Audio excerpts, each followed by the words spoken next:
കേരള നിയമസഭ ഇന്ന് സാക്ഷ്യം വഹിച്ചത് ഭരണപക്ഷത്തെ ഓരോരുത്തരായിട്ട് തറപറ്റിച്ച പ്രതിപക്ഷ നേതാവ് വി.ഡി. സതീശന്റെ തീപ്പൊരി പ്രകടനത്തിനായിരുന്നു.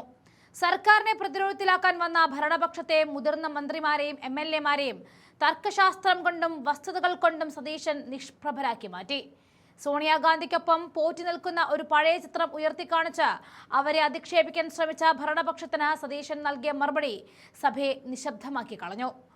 കോൺഗ്രസ് തന്നെയാണ് സോണിയാഗാന്ധിയെ തെരുവിലിട്ട് തല്ലാൻ അവസരം നൽകുന്നത് എന്ന ഭരണപക്ഷത്തെ ആരോപണത്തെ മുഖ്യമന്ത്രി പിണറായി വിജയന്റെ കൂടെ പോറ്റി നിൽക്കുന്ന ചിത്രങ്ങൾ ഓർമ്മിപ്പിച്ചുകൊണ്ടാണ് സതീശൻ നേരിട്ടത്. മുഖ്യമന്ത്രിക്കൊപ്പം നിൽക്കുന്ന ചിത്രങ്ങൾ വെച്ച് ഞങ്ങൾ ആരെങ്കിലും അധിക്ഷേപിച്ചോ എന്ന സതീശന്റെ ചോദ്യത്തിന് മുന്നിൽ ഭരണപക്ഷത്തെ മന്ത്രിമാർക്ക് മറുപടി ഇല്ലാതായിപ്പോയി.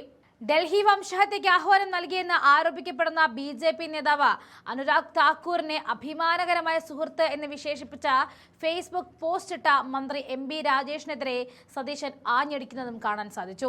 പ്രിയങ്ക ഗാന്ധി പ്രധാനമന്ത്രിയുടെ കൂടെ ചായ കുടിച്ചതിനെ വിമർശിച്ച മന്ത്രിക്ക് താക്കൂറുമായുള്ള തന്റെ സുഹൃത്ത് ബന്ധത്തെ ന്യായീകരിക്കാൻ രാഹുൽ ഗാന്ധിയുടെ ആലിംഗനം കൂട്ടുപിടിക്കേണ്ടി വരികയായിരുന്നു.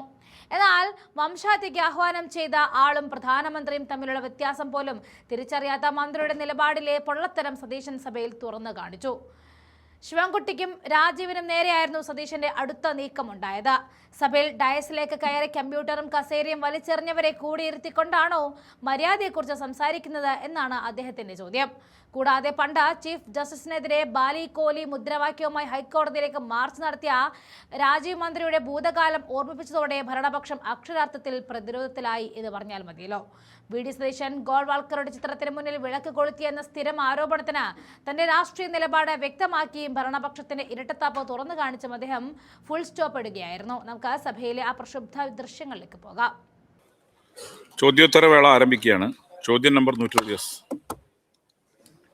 സാർ, അങ്ങേക്കറിയാം, ഞങ്ങൾ ശബരിമല വിഷയവുമായി സ്വർണ്ണക്കൊള്ളയുമായി ബന്ധപ്പെട്ട സമരത്തിലാണ്. സാർ, ഞങ്ങൾ ആ സമരം തുടരുകയാണ്. ഇന്നലെ സഭയിലുണ്ടായ പ്രശ്നങ്ങളെക്കുറിച്ച് ബഹുമാനപ്പെട്ട മുഖ്യമന്ത്രി വളരെ വാസ്തവ വിരുദ്ധമായൊരു പ്രസ്താവന നടത്തി. ഞങ്ങൾ വാച്ച് ആൻഡ് വാർഡിനെ വടികൊണ്ട് അടിച്ചു എന്നുള്ള തെറ്റായൊരു പ്രസ്താവന നടത്തി. അദ്ദേഹം അത് പിൻവലിക്കണം. 1. 2, ഇവിടെ കോപ്രായമാണ് നടത്തിയെന്ന് പറഞ്ഞു. സാർ, ഇവിടെ കോപ്രായം നടത്തിയത് ആരാണെന്ന് എല്ലാവർക്കും അറിയാം. കോപ്രായം നടത്തിയ ആളുകളൊക്കെ അപ്പുറത്തിരിക്കുന്നുണ്ട്. ഞങ്ങൾ ആരും ഒരു കോപ്രായവും നടത്തിയിട്ടില്ല. നിയമസഭയിൽ പ്രതിഷേധിച്ചു. ബാനർ പിടിക്കുന്നത് ആദ്യമായിട്ടല്ല. അങ്ങ് തന്നെ പറഞ്ഞല്ലോ, ഒരു സ്പീക്കറുടെ ചേംബറിൽ പോയി ചർച്ച നടത്തേണ്ട അത്ര ഒരു ഇഷ്യൂ ഇവിടെ ഉണ്ടായിട്ടില്ല, ഒരു വിഷയം ഉണ്ടായിട്ടില്ല, അതിനത്ര പ്രാധാന്യമുള്ള ഒരു പ്രശ്നം ഇവിടെ ഉണ്ടായിട്ടില്ല എന്ന് അങ്ങ് തന്നെ പറഞ്ഞു. കാരണം അത്രയും ഒരു വയലന്റ് ആയോ എന്തെങ്കിലും ഇവിടുത്തെ പ്രശ്നങ്ങൾ ഉണ്ടാക്കുന്ന രീതിയിലോ ഞങ്ങളുടെ ഭാഗത്തു നിന്ന് ഒരു സമീപനം ഉണ്ടായില്ല. പ്രതിഷേധം ഉണ്ടായി. സഭാ നടപടികൾ സംഭിപ്പിക്കാൻ വേണ്ടിയിട്ടുള്ള ശ്രമം ഞങ്ങൾ നടത്തി. അത് ഞങ്ങൾ പറഞ്ഞുകൊണ്ടാണ് ചെയ്തത്. സഭാ നടപടികളുമായി ഞങ്ങൾ സഹകരിക്കുന്നില്ല. അതിനൊരു തെറ്റായ പ്രചരണം നടത്തുന്നത്. പിന്നെ ചോദ്യോത്തരത്തിന്റെ പേരിൽ മൈക്ക് കിട്ടുമ്പോൾ മന്ത്രിമാർ സോണിയാഗാന്ധിയെയും പ്രിയങ്ക ഗാന്ധിയെയും ആക്ഷേപിക്കുന്നത്, സാർ, അതെല്ലാം ഇവിടുത്തെ രേഖയിൽ കിടക്കുകയാണ്. നിയമസഭയിൽ സോണിയാഗാന്ധിയും പ്രിയങ്ക ഗാന്ധിയും പ്രിയപ്പെട്ട നേതാക്കളാണ്. ഒരാൾ ഇവിടെ നിന്നുള്ള MP ആണ്, കേരളത്തിൽ നിന്നുള്ള. അവരെ അധിക്ഷേപിച്ചുകൊണ്ടുള്ള സംസാരം മന്ത്രിമാർ തന്നെ മൈക്ക് കിട്ടുമ്പോൾ നടത്തിയ. സാർ, ഈ പരിപാടിയായിട്ട് ഞങ്ങൾക്ക് യോജിക്കാൻ പറ്റില്ല. ഞങ്ങൾ പൂർണ്ണമായി അതുമായിട്ട് നിസ്സഹകരിക്കും. അങ്ങ് ഒരിക്കൽ കൂടി ചെയർ റിക്വസ്റ്റ് ചെയ്യുന്നത് ഹൗസ് ഡിസ്ട്രപ്റ്റ് ചെയ്യരുത്. ഡിബേറ്റിന്റെ വേദിയാണ് ഹൗസ്, അതിനുള്ള വേദി ഒരുക്കണം എന്നാണ് ഒരിക്കൽ കൂടി റിക്വസ്റ്റ് ചെയ്യുന്നത്. പിന്നെ ഞാൻ അങ്ങ് പറഞ്ഞാൽ പേര് പറയാം. അത് പേര് പറഞ്ഞാൽ അംഗത്തിനൂടി മോശമാകുന്നുള്ളതുകൊണ്ടാണ് ചെയർ പരാമർശിക്കാത്തത്. ഇന്നലെ ആ ബാനർ കെട്ടിയ ആ കമ്പ് കൊണ്ട് തല്ലിയിട്ടുണ്ട്. ഞാൻ ആളെ പേര് പറയുന്നില്ല. ആള് പേര് പറഞ്ഞാൽ അത് ആ ബഹുമാനപ്പെട്ട അംഗത്തിന് ക്ഷീണമാവും. അതുകൊണ്ട് ഞാൻ പേര് പറയുന്നില്ല. എന്നെ കൊണ്ട് ഇനി പറഞ്ഞേ അടിയിക്കുന്നുള്ള വാശിയിട്ട് ഞാൻ പറയാൻ നിർബന്ധിതമാണ്. സാർ, അങ്ങ് വിലക്കിയിട്ടും അങ്ങ് ചെയ്യരുത് എന്ന് പറഞ്ഞിട്ടും വാച്ച് ആൻഡ് വാർഡ് അത് ചെയ്തു. അങ്ങ് വിലക്കുന്നത് പരസ്യമായിട്ട് ഇവിടെ അങ്ങ് അവരെ വിലക്കി ചെയ്യരുതെന്ന് പറഞ്ഞു.